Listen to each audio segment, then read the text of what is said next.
Hi there, my name is Oliver Philipps. You may know me or not know me as Leah's producer.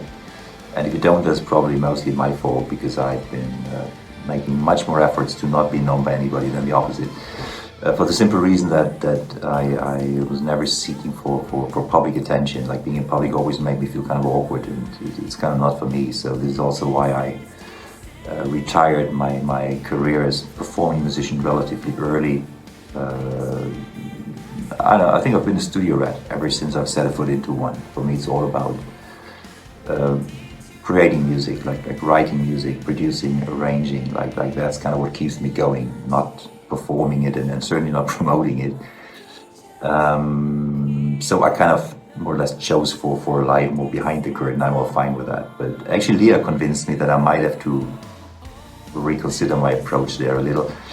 And I get her point, and I have all the best intention to do that, but this particular exercise in awkwardness that you have the pleasure watching is entirely dedicated to Leah's new album.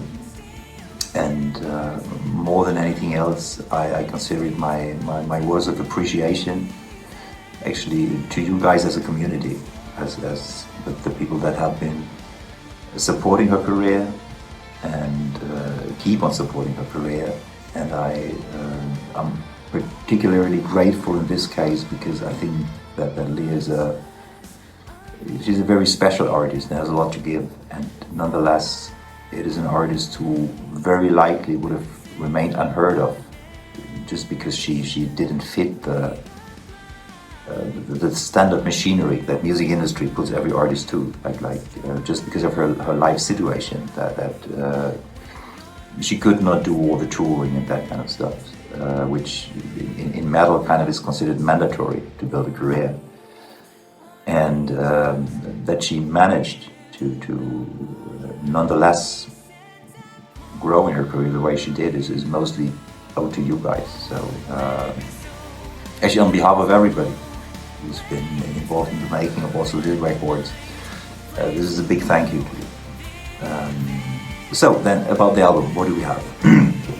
We have 20 songs in total, 12 new metal songs with the whole band on there and orchestrals and everything that I'm sure that everybody who liked The Quest or Kings and Queens and whatever the name of the first album was, will be super happy with. None of you is going to be disappointed. It has everything you will be looking for. And on top of that, for those that in particularly like the Ancient Winter album, we have 8 songs in completely different versions. So the story to those is that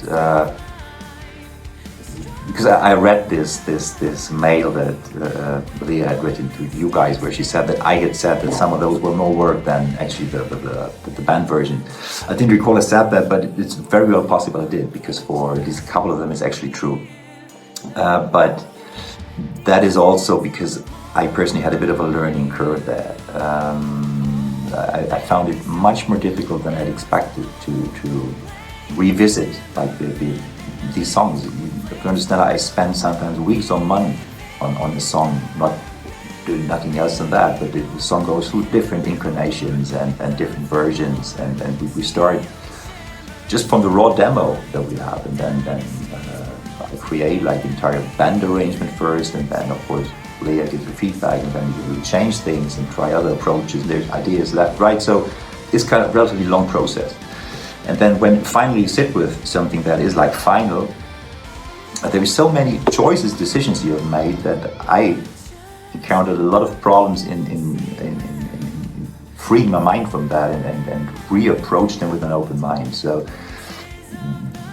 it was when we did the vocals. When we record the vocals, we use a software which is called VST Connect. That is actually a software that allows to connect my studio environment over here with her studio in Canada, so that we can record vocals in real time, although there is like a lot of water and land between us.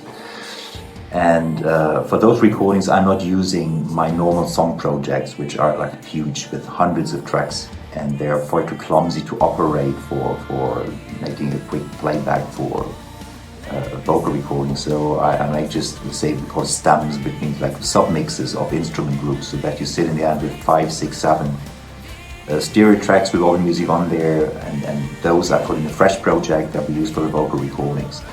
So it was one day that we in there went through all the songs, talking about which of them would lend themselves to an alternative version. Then we just switch off like the bass, drums, guitar, and see what's left. Then we replayed it with keys and vocals and those orchestrals and stuff. It kind of, with a lot of songs, sounded like almost there. So that's how we both felt about it. So I thought it was going to be a piece of cake, it's almost there.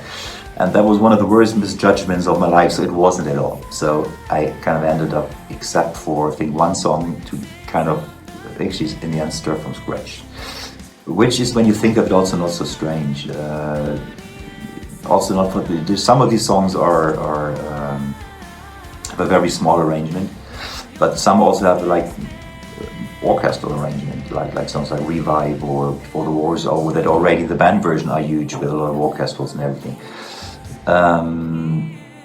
So then when you just play the orchestral, it sounds already massive and stuff, but at the end of the day, if an orchestration and an arrangement that sits right together with the whole metal band would still sound complete when you switch away the metal band, then I would have probably done a terrible job as an arranger, because of course I kind of need to respect the space that the other instruments require, otherwise I'm just creating a mess. So it just sounded kind of close, but not near close enough. And then it was, maybe I added a few things, and then I kind of threw it all and did it over. And it was all worth it, but it took a bit longer than it would have had to take, just because my mind was kind of preoccupied. I think one of the really special things in Leah's music, to my opinion, is that most of her songs actually lend themselves to either approach. Which is not happening so often. Many of her songs have this element of epicness in it, naturally. And that element kind of really asks for making it larger than life, which is not only asking for orchestral choirs, but it also works super well together with walls of guitars and heavy drums and all that. And at the same time, you have almost in every song really beautiful melodies. And you have a lot of these small instruments, the Celtic harps, the lutes, the santors, ouds, gitterns, whatever all that is, which are relatively fragile instruments, meaning they have a transient, let's say if you pluck the string of a harp, the initial sound you hear is loud, and everything that follows it makes the actual tones very soft. So that kind of things very easily get rolled over when you put, for instance, metal guitars with it, with just no on and off. So that kind of, at least in me, always creates kind of a craving to maybe want to hear it in a less noisy environment. And of course, the DNA of the song usually kind of is that. The demos we start from is normally Leah's vocals. The vocal is always there first, and then there is the keyboard thing she puts with it, which is mostly this ethnical instruments like harps and lutes and flutes and whistles and whatnot, and then maybe a bit of choirs and some basic strings and piano, and from that we create the band version. And quite often these demos already, as they are, kind of sound complete. So it is in the DNA of the music, and it really works both ways. So I'm sure that you all will be super happy with that album. It is wonderful songs, a great singer, it sounds great, it has a great cast of musicians, and me, but I promise I didn't ruin it. And I hope you will keep supporting this artist, because she deserves it, and with a bit of luck we'll see each other again in 2 or 3 years from now. So thank you very much, all the best to you, goodbye.